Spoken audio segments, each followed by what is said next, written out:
ನಮಸ್ಕಾರ ಸ್ನೇಹಿತರೆ, ಎಲ್ಲರೂ ಚೆನ್ನಾಗಿದ್ದೀರಿ ಅಂತ ಅನ್ಕೋತೀನಿ. ನಾನು ಹೇಳಕ್ಕೆ ಬಂದಿರೋ ವಿಷಯ ಇಷ್ಟೇ. ಎಷ್ಟೋ ಸ್ಮಾರ್ಟ್ ಸಿಟಿ ಮಾಡ್ತೀನಿ ಅಂತ ಮೋದಿಯವರು ಈ 10 ವರ್ಷ ಹಿಂದೆನೇ ಹೇಳ್ಬಿಟ್ಟು ಬಂದರು.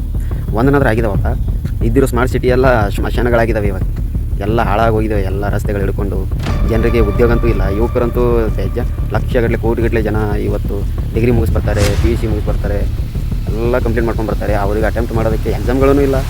ಅವು ಸ್ಕ್ಯಾಮ್ಗಳಾಗ್ತೈತೆ.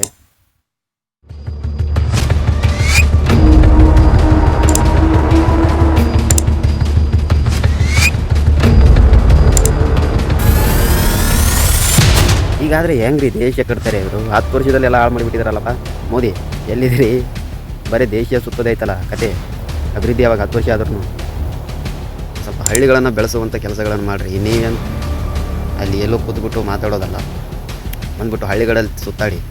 MLA ಅನ್ಸ್ಕೊಂಡಿರೋರೆಲ್ಲ ಜನರ ಬುದ್ಧಿ ತೋರಿಸ್ಕೊಂಡು ಅವ್ರು ಯಾವುದೋ ಫಂಕ್ಷನಲ್ಲಿ ಕಾರ್ಯಕ್ರಮದಲ್ಲಿ ತಿರುಗಾಡೋಂಥದ್ದಲ್ಲ, ಕೆಲಸಗಳನ್ನು ಮಾಡಿರಿ. ಸುಮ್ಮನೆ ಶೋಗೋಸ್ಕರ ಕಾರ್ಗಳು ತೊಗೊಂಡು ತಿರುಗಾಡೋದಲ್ಲ. ಓಟ್ ಹಾಕಿರೋದಕ್ಕೆ ನಿಯತ್ತಾಗಿ ಕೆಲಸ ಮಾಡಿ. ಬರೀ ಲಂಚ ದುಡ್ಡಿನಿಂದ ಬಡಿದಾಡ್ತಿರಲ್ಲ. ಈ ಜನರಿಗೆ ರೋಗ ಬಂದು ಸಾಯ್ತಾ ಇದ್ದೇವೆ. ಮಲೇರಿಯಾ, ಟೈಫಾಯ್ಡು, ಅದು ಇದು. ನಿಮ್ಗೆ ಅರ್ಥ ಆಗಲ್ವ? ನಿಮಗೆಲ್ಲ ಓಟ್ ಹಾಕಿದವರಿಗೆ ನಾವು ಹೆಂಗೆ ನೋಡ್ಕೋಬೇಕಪ್ಪ? ಮುಂದಿನ ಸಾರಿ ಬರಬೇಕು ಅನ್ನೋ ಆಸೆ ಇದ್ದರೆ ಮಾಡಿ ಕೆಲಸಗಳು. ಸ್ನೇಹಿತರೆ, ಈ ಊರು ಬಂದುಬಿಟ್ಟು ವಿಜಯಪುರ ಜಿಲ್ಲೆ ಆಲ್ಮೇಲ್ ತಾಲೂಕು ಕಬಸಾವಳಿಗೆ ಗ್ರಾಮ ಪಂಚಾಯಿತಿ ವ್ಯಾಪ್ತಿಯಲ್ಲಿ ಬರುವಂಥ ಆಯೇರಿ ಗ್ರಾಮ. ಈ ಗ್ರಾಮದಲ್ಲಿ ಈ ರೋಡು ರಸ್ತೆಗಳು ನೋಡ್ರಿ, ಚರಂಡಿಗಳು ನೋಡ್ರಿ, ಯಾವ ಪರಿಸ್ಥಿತಿ ಆಗಿದೆ. ಸಂಬಂಧಪಟ್ಟವರಂತೂ ಮಾಡ್ತಾನೇ ಇಲ್ಲ. ಮಾಡೋದಕ್ಕೆ ಇವ್ರಿಗೆ ಇಷ್ಟ ಇದೆಯೋ ಅಥವಾ ಏನು ಇವ್ರಿಗೆ ಫಂಡ್ ಕೊಡ್ತಾ ಇಲ್ವೋ ಮೇಲಿಂದ? ಬಂದಿರೋ ಫಂಡ್ ಇವರೇ ನುಂಗ್ಕೋತಾ ಇದ್ದವ್ರಿಗೆ ಗೊತ್ತಾಗ್ತಿಲ್ಲ. ಬಟ್ ಮಳೆ ಬಂದ ಮೇಲಂತೂ ಜನರಿಗೆ ತುಂಬ ಕಷ್ಟ ಅಂತೂ ಆಗ್ತಾಯಿದೆ. ಇದರಿಂದ ಒಂದು ಹೇಳ್ಬೇಕಂದ್ರೆ ಪೂರ್ತಿಯಾಗಿ ಮಳೆ ನೀರು ಮನೆ ಮುಂದೆನೇ ನಿಂತ್ಕೊಂಡು ಎಲ್ಲ ಚರಂಡಿಗಳ ನೀರು ನಿಂತ್ಕೊಂಡು ಜನರಿಗೆಲ್ಲ ಮಲೇರಿಯಾ, ಆ ರೋಗ ಈ ರೋಗ ಸುಡುಗಾಡಂತ ಬರ್ತೈತೆ. ಇವ್ರುಗಳಿಗೆಲ್ಲ ಇದರ ಏನು ಕ್ಯಾರೆ ಅಂತಿಲ್ಲ. ಅವರು ಏನು ರೆಸ್ಪಾನ್ಸೇ ಇಲ್ಲ.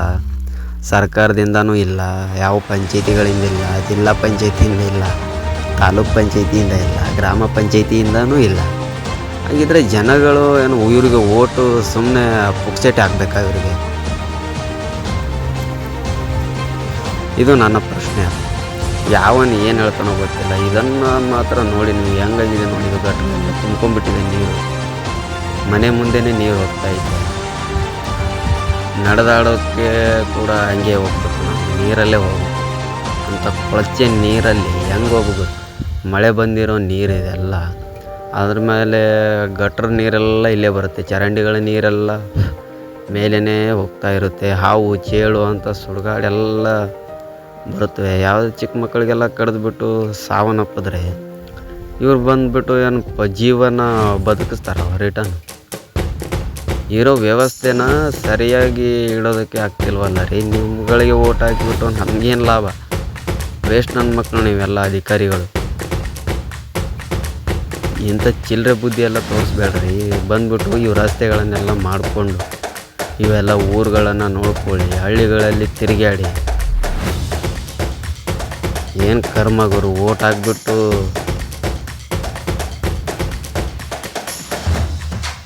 ಹೇಳ್ಸ್ಕೊಂಡು ಕೆಲಸ ಮಾಡ್ಕೋಬೇಕಾ ನಾವೆಲ್ಲ?